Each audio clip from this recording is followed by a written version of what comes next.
Good evening. You're tuning in to AWANI Tonight with me, Soraya Mia.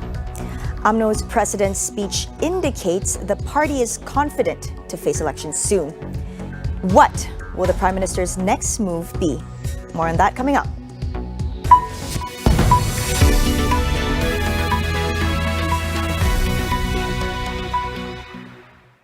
UMNO President Datuk Sri Ahmad Zahid Hamidi expressed his confidence that the party is battle-ready and set for a general election.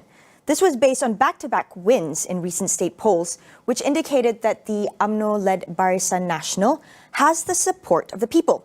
We asked political analyst Dr. Hamidin Abdul Hamid on what's next for the party as it enters the crucial period before GE15. UMNO will go back to their own original Barisan Nasional framework, meaning it is very much a closed door to the cooperation between UMNO and PAS or Muafakat Nasional. So I think with that, very much is give kind of the end of what I've been talking about, the unity between PAS and UMNO for the past 3 years. We noticed that UMNO's strength is very much in the machinery, meaning in the lower level of leadership, in branches, in division level. But we know that in the national level, UMNO is facing a lot of problems, especially in regard to leadership. So Zahid faced 47 charges, and I think Bosco Najib also similar, and many others UMNO leaders who sitting in the central committee was facing part of the what known as a court cluster. So with that, I do believe UMNO will have a lot of problem in terms of who will be the poster boy. The best bet that they have now is very much the deputy president of UMNO, Muhammad Hassan. But to some extent, Muhammad Hassan will get or gain the support as strong as Najib or Zahid within UMNO is still a big question mark for UMNO. With a clear message expressed by leaders of the party, Hamidin believes that Prime Minister Datuk Sri Ismail Sabri Yaakob is severely under pressure to call for general elections. The question now is, what will be his next move? Ismail Sabri already, I think, replied to some of the demand made by the wings, for example, when he said the power to dissolve the parliament very much in the hand of Yang di-Pertuan Agong, and today another members of parliament from UMNO, Nazri Aziz, also cannot give a support to Ismail Sabri, saying that no need to have an election now. I think definitely Prime Minister is severely under pressure now. For UMNO, most of the delegates already hinted that they want the election of general election to be held before the UMNO general election. So with that, I think is give a very much strong short period for Prime Minister, because UMNO election will be held in November, end of November or early December this year. So meaning he have to dissolve the parliament as soon as possible. However, sorry, I think the tricky part is because the agreement, the MOU between the government and opposition, which lasts until July. So the question is, in most of our analysts, is can it last till July? Because there is already a strong demand from UMNO to dissolve the parliament as soon as possible. Sticking to the topic of UMNO, will party pressure prove too much for the Prime Minister? Tonight on Consider This, we ask our guests who might heed UMNO's battle cry. That's coming up right after AWANI Tonight. In other news, the DAP Socialist Youth DAPSI will be electing a new lineup for the Central Executive Committee during its National Congress tomorrow. One of its candidates for the youth chief post, Dr. Kelvin Yee, shares with us the party's agenda and aspirations ahead of the upcoming general election. I think the whole party, including DAPSI, we are more than ready to face the election. And one of the most important things in facing an election is, of course, to have proper, strong and unified leadership to lead the whole party and, of course, to lead our coalition towards a goal which the people of Malaysia wants, people of Malaysia should have, and together we be part of that issue. So DAPSI as a whole, as I said, this weekend is an important weekend for the party because we are selecting a whole new leadership that will actually show the agenda, set the vision, set the direction for us moving forward.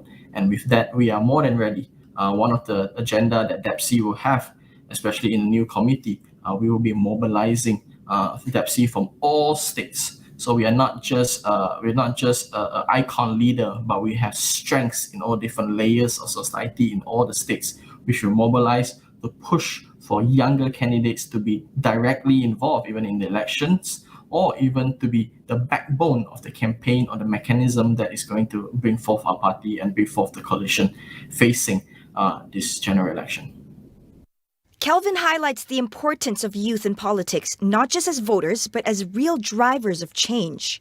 DEPSI, for me, plays a big role, not just to represent the interests of young people within the party, but also young people out there, but to be movers, to be thinkers that will bring change and solutions to everyday life issues faced by the young people and people out there. We know that with only 18, the implementation of only 18, young people are now have a big role in the whole democratic process. But the reality is this: young people are not mere voters, but they are contributors and collaborators in building our nation. And this is where we want to really focus on in terms of not just empowering youth, not just getting them involved, but to see them being part of leadership in different layers of society, and also for even Pakatan Harapan to have a fresh new set of leaders. They are willing, they are ready, they are competent, and they are passionate to take on the call once given the opportunity. Meanwhile, Malaysia has filed an application to an arbitration court in France to cancel the final award of 62.59 billion ringgit to the purported heirs of the last Sulu Sultan. Prime Minister Ismail Sabri Yaakob said the move is pertinent in order to protect the country's sovereignty and Sabah's position in Malaysia. He stressed that the claims made by the so-called heirs of the Sultan of Sulu against the government were invalid and against the law.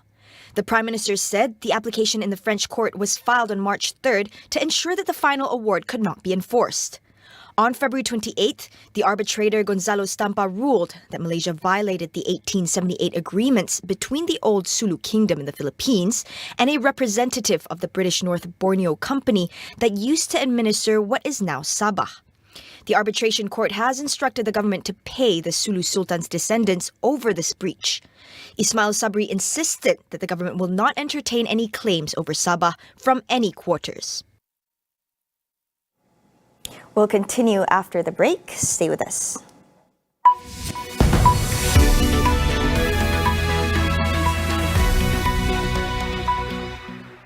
Ramai orang cakap, bila kita berbuat baik, kebaikan itu akan datang semula. Tapi, kalau kita ikhlas, hikmah besar menanti.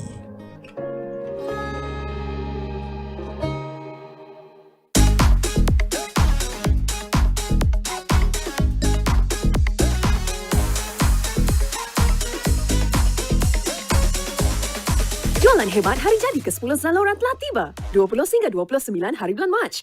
Bersedia untuk menghangatkan hari-hari anda? Game on tu bagus. Dengan pakej jimat, internet pantas dan hiburan sensasi pada harga yang terhebat. Dan anda akan dapat ini.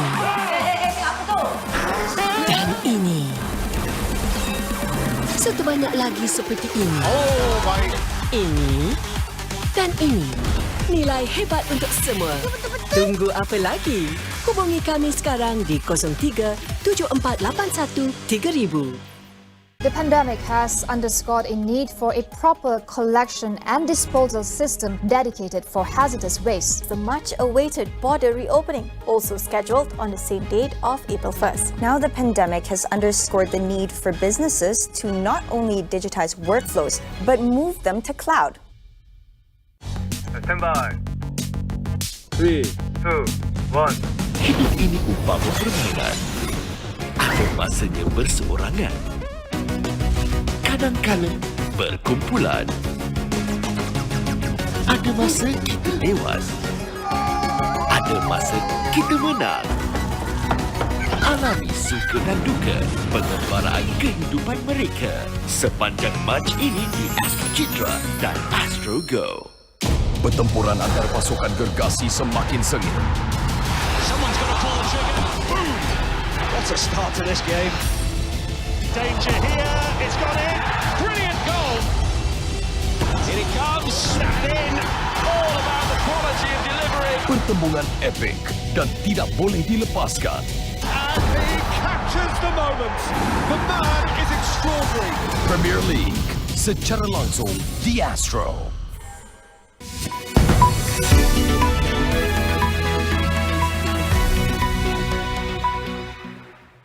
Welcome back. As the war in Ukraine enters its third week, Qatar continues its preparations ahead of the 2022 Football World Cup.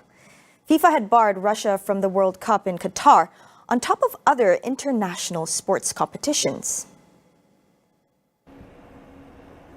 Russia's flag was removed from the qualified nations' flags, raised next to FIFA World Cup Qatar 2022 official countdown clock on the picturesque Corniche in Doha. Also in the city, Lusail Stadium is getting its final touches before FIFA's final draw set on April 1st. The stadium is the largest in Qatar with a capacity to host 86,000 spectators. Lusail will be the final stadium to launch ahead of the World Cup. The World Cup will begin on November 21st and ends on Qatar's National Day on December 18. That's all we have for you on AWANI tonight. Head to astroawani.com for the latest news updates, or you can also download the Astro AWANI app. My name is Ramya. Thank you for watching, and we will see you next week.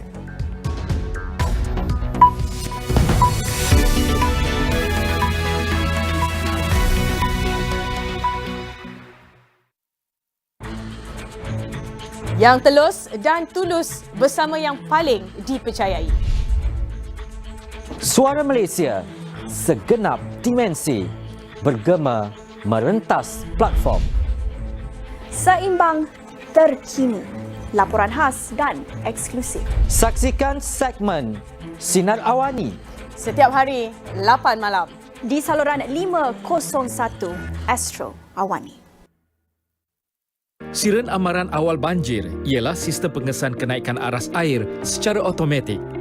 Sistem ini dilengkapi dengan pembesar suara akustik, sistem pemantauan bersepadu dan menggunakan sistem solar sepenuhnya. Selain itu, ia juga berupaya memberi arahan daripada pusat ramalan dan amaran banjir negara ke stesen siren dengan kaedah voice activation. Keupayaan bunyi siren ini boleh menjangkaui 1 hingga 2 km bergantung kepada keadaan topografi setempat, dan terdapat 2 jenis siren. Pertama, bunyi siren amaran.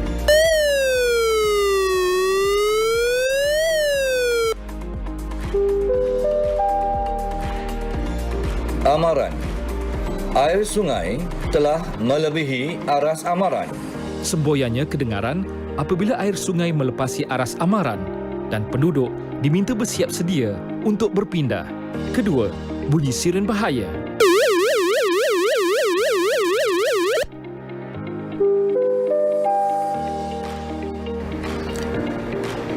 Bahaya. Air sungai telah melebihi aras bahaya. Ia diaktifkan setelah air sungai melepasi aras bahaya dan penduduk diminta untuk berpindah serta-merta. Sistem siren amaran awal banjir memberi manfaat kepada masyarakat untuk bersiap siaga menghadapi bencana banjir.